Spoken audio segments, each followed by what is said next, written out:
The concept of the simulation hypothesis is that reality is a simulation, similar to a computer game, where conscious minds may or may not be aware that they are living in it.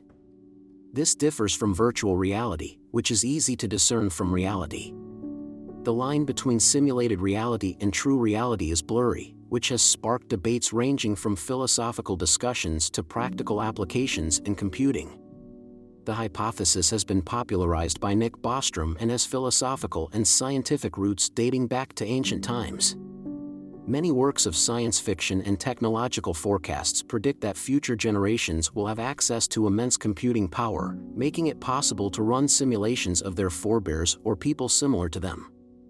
If these simulated people were conscious, it's plausible that the majority of minds like ours are simulated rather than biological.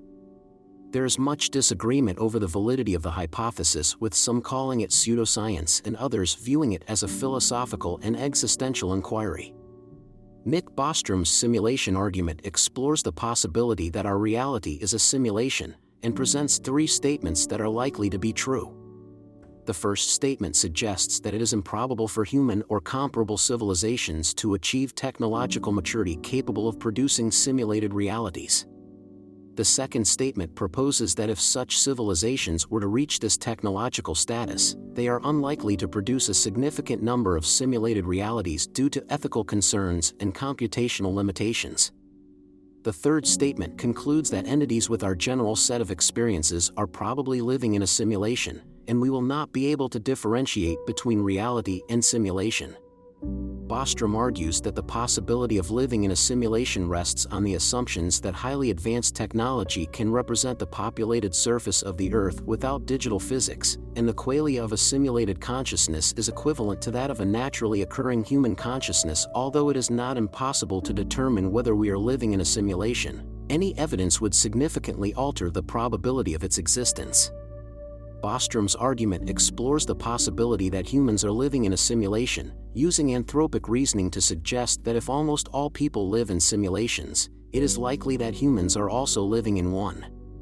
He argues that this hypothesis goes beyond the traditional skeptical hypothesis, claiming that there is empirical evidence to support it. Bostrom acknowledges three possible scenarios, but sees no compelling reason to believe one over the others. He suggests that if the fraction of people with our experiences living in a simulation is close to 1, then humans probably live in a simulation.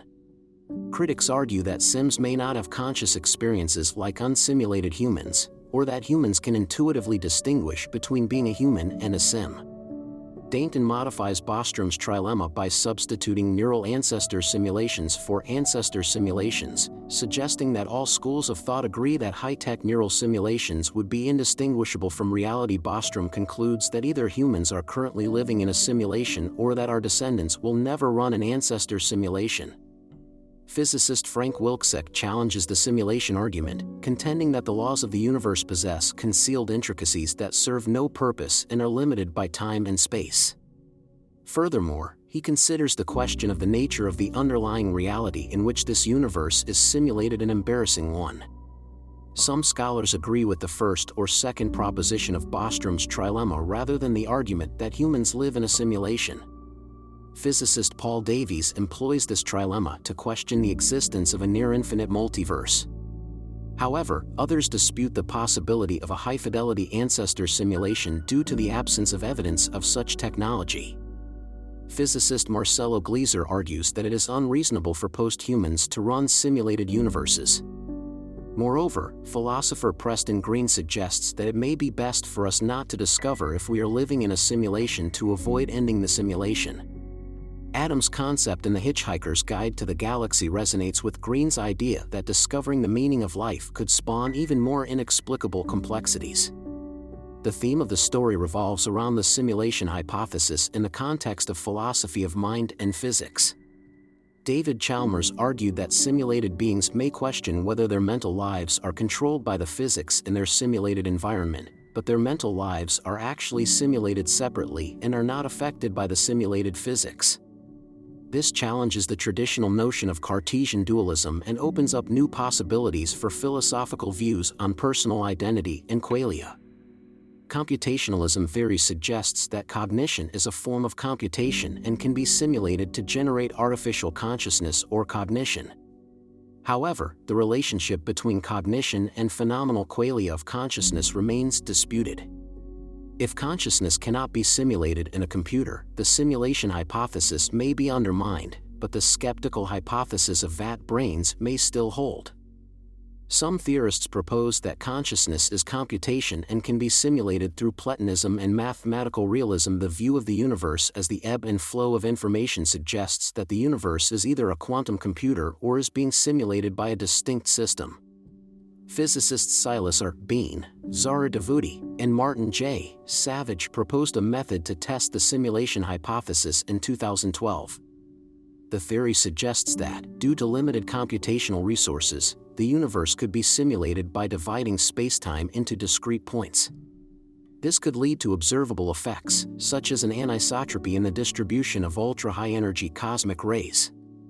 However, the idea of nested simulations makes the existence of a simulated reality unprovable, as any evidence observed could be another simulation itself. Despite this, high-profile proponents, including Elon Musk and Neil deGrasse Tyson, believe in its likelihood. However, a strong objection to the simulation hypothesis, pointed out by J. Richard Gott, suggests that our current world lacks the ability to produce high-fidelity simulated universes, making the hypothesis less probable. Tyson reflects on how this objection changes the way he thinks about the theory. The story of Zhuangzi dreaming he was a butterfly raises the philosophical question of distinguishing between reality and dreams. Even Descartes noted the challenge in distinguishing between waking life and sleep, and doubted the accuracy of perceptions during both states. This debate has led to the development of theories such as Wahlberg's personal horizon and the self-simulation hypothesis. Recent dream research has also explored the concept of dreaming as a simulation, with lucid dreaming blurring the lines between the two states even further. Ultimately, the story of Zhuangzi reminds us of the constant search for truth and the complexity of distinguishing between reality and our perceptions of it. The theme of simulated reality, or the idea that the world around us may not be real but rather a construct created by some higher power, has been explored by philosophers, science fiction writers, and even architects. René Descartes introduced the concept of the evil demon in the 17th century, questioning the reliability of our senses and perception. Nietzsche criticized the search for a true world behind appearances, arguing that truth is a moral prejudice. Skeptical arguments have played a significant role in the evolution of philosophical discussion, particularly in the fields of ontology, metaphysics, the theory of knowledge, and the philosophy of science. Science fiction has also highlighted the theme of simulated reality for over 50 years, with works like The Matrix, Total Recall, and World on a Wire exploring the idea of an artificial reality created by advanced technology. Architects have even considered simulated reality as a design concept, blurring the lines between reality and fiction. These works prompt us to question the reliability of our perception and to consider the possibility that our world is a construction rather than a reality. The concept of simulated reality has been explored in various forms of entertainment, including the 2018 film Ready Player One, where it took the form of a video game. Another notable example is the 2022 Netflix series 1899, which is a period mystery science fiction created by Jansch Fries and Baron Bo Oder. The show delves into a simulation scenario where individuals are confronted with multiple scenarios and occurrences happening simultaneously. The plot centers around an amnesia theme, seemingly implemented to maintain the authenticity of the simulation, as recommended by philosopher Preston Green. The overall theme of the show highlights the complexities of living in a simulated world and the challenges it presents.